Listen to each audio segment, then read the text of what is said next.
പാലക്കാട് കറുകപ്പുത്തൂരിലാണ് ഭർത്താവ് യുവതിയെ വെട്ടിപ്പരിക്കേൽപ്പിച്ചത്. ഇന്ന് വൈകിട്ട് 6:30ഓടെയായിരുന്നു സംഭവം. കഴുത്തിന് പരിക്കേറ്റ ഭാര്യ മഹാലക്ഷ്മിയെ തൃശൂർ മെഡിക്കൽ കോളേജ് ആശുപത്രിയിലേക്ക് ഇപ്പോൾ മാറ്റിയിരിക്കുകയാണ്. ഭർത്താവ് സുനിൽകുമാർ കസ്റ്റഡിയിലുണ്ട്.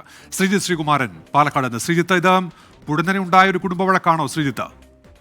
നിരന്തരം ചെറിയ പ്രശ്നങ്ങൾ ഉണ്ടാകാറുണ്ട് എന്നാണ് നാട്ടുകാർ പറയുന്നത്. പ്രാഥമിക വിവരങ്ങളാണ് നമുക്ക് ഏറ്റവും ഒടുവിൽ നമ്മുടെ പ്രാദേശിക പ്രതിനിധി നൽകിയിരിക്കുന്നത്. എന്തായാലും ഈ മഹാലക്ഷ്മിക്ക് കഴുത്തിനാണ് വെട്ടേറ്റിരിക്കുന്നത്. വീട്ടിൽ വഴക്ക് കൂടി രണ്ടുപേരും തമ്മിൽ അങ്ങനെ തർക്കം മൂർച്ഛിച്ചു. അങ്ങനെ വീട്ടിലെ അടുക്കളയിലെ വാക്കത്തി ഉപയോഗിച്ച് വെട്ടി എന്നാണ് പ്രാഥമികമായി പോലീസിന് ലഭിച്ചിരിക്കുന്ന വിവരം. ഈ ആയുധവും അതുപോലെ തന്നെ സുനിൽകുമാറിനെയും കസ്റ്റഡിയിൽ എടുത്തിട്ടുണ്ട്.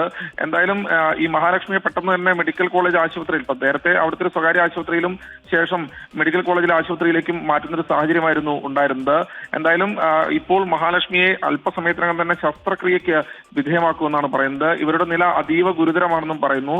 എന്തായാലും സുനിൽകുമാറിനെ കൂടുതൽ പോലീസ് ചോദ്യം ചെയ്ത് വരുന്നുണ്ട്. പൊടുന്നനെയുണ്ടായ പ്രശ്നമാണ് എന്ന തരത്തിലാണ് അദ്ദേഹം മൊഴി നൽകിയിരിക്കുന്നത്. പക്ഷേ നിരന്തരം പ്രശ്നങ്ങൾ ഉണ്ടാകാറുണ്ട് എന്ന് നാട്ടുകാർ പോലീസിന് വിവരം നൽകിയിട്ടുണ്ട്. എന്തായാലും ശസ്ത്രക്രിയ അല്പസമയത്തിനകം തന്നെ പൂർത്തിയാകും. ആരോഗ്യനില ഇപ്പോഴും അതീവ ഗുരുതരമായി തുടരുകയാണ് എന്നാണ് പോലീസ് അറിയിക്കുന്നത്. ശ്രീജിത്ത് ശ്രീകുമാറാണ് വിവരങ്ങൾ നൽകിയത്.